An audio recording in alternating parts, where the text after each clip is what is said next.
Hello learners, welcome to Bafunde Academy. Welcome to today's lesson. I want to teach you something very essential in life.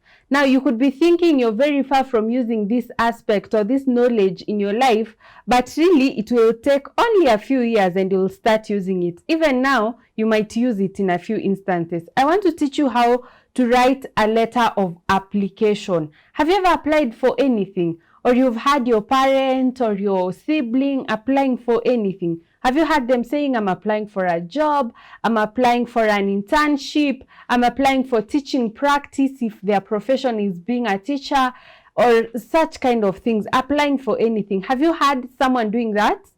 Then sooner or later, you'll also participate in the same. So a letter of application has very simple and small segments that are easy to get along with. So you just need to understand them, then you'll know what to do. So one, you have what we call an address. So there's an address.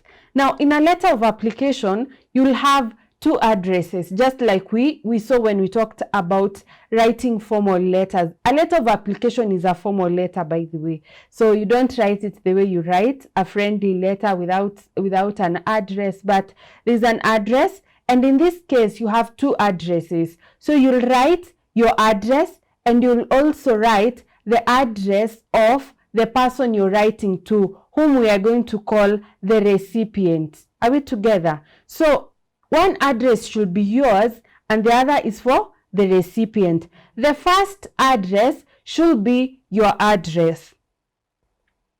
And then the second address should be the address of the recipient. Now we are going to look at the format in another lesson on how you're going to arrange them when you're writing them. So for today, I want us to focus on content. So always remember you need to have two addresses.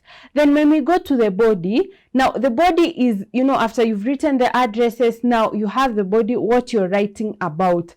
Now the body has 4 or 3 paragraphs. In most cases, because it's a letter of application, you will have 3 paragraphs. In the first paragraph, it's 1 sentence or 2 sentences, just paraphrasing who you are and why you are writing the letter. And in most cases, you don't even have to describe who you are, because it can take part when you're writing your qualifications, which I'll talk about in a second. But the first statement that you write, you need to describe why you're writing. I am writing this letter to apply for the position of the hiring manager that you announced in your company. I am writing this letter to apply for a job as a content creator in your company that I saw. You don't even need to mention where you saw it. You just need to say why you are writing, to apply for a certain job. And be specific. Don't just write, don't be ambiguous and write, I am writing this letter to apply for a job. Which job are you talking about? Was there a vacancy that was announced for a nurse or a clinical officer 3? Yes. So write and be specific that this is the job that I'm applying for. After that first sentence, you move to explaining why you're qualified for the job.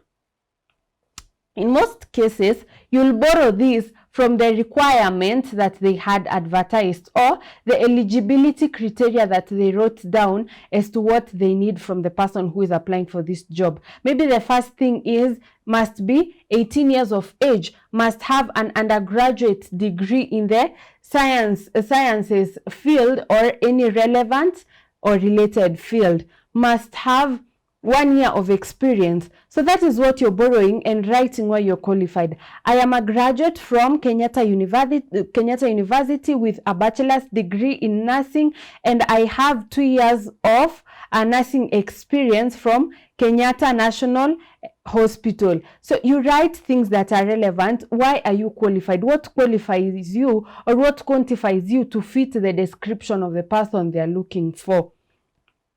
Ultimately, the last part. Now, that usually is the largest part. I don't want to prescribe that you should write 4 sentences or 5 sentences, but depending on what you are told, that is what will determine how many sentences or how large the paragraph should be. But don't write a lot of unnecessary content. Now, the last part is the conclusion. You move to another paragraph. So remember, you have introduced a different paragraph, at least 2 or one sentence, 2, 3, 1 to 2, 3, 1 to 3 sentences are enough. Then you move to the body, you describe why you are eligible, and then there's a conclusion. So the conclusion is a summary of what you have written.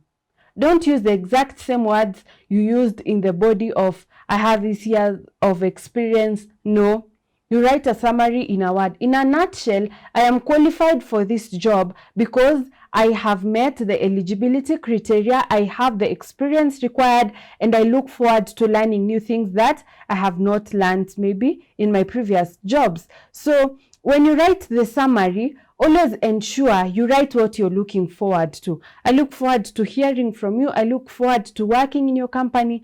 I look forward to getting an apt response from you. I look forward for positive feedback. So what are you looking forward to? What have you written up there in a nutshell? And what are you looking forward to? That is it for the conclusion. Then the last part is you're signing out. Yours sincerely. It needs to be very official, not yours friendly.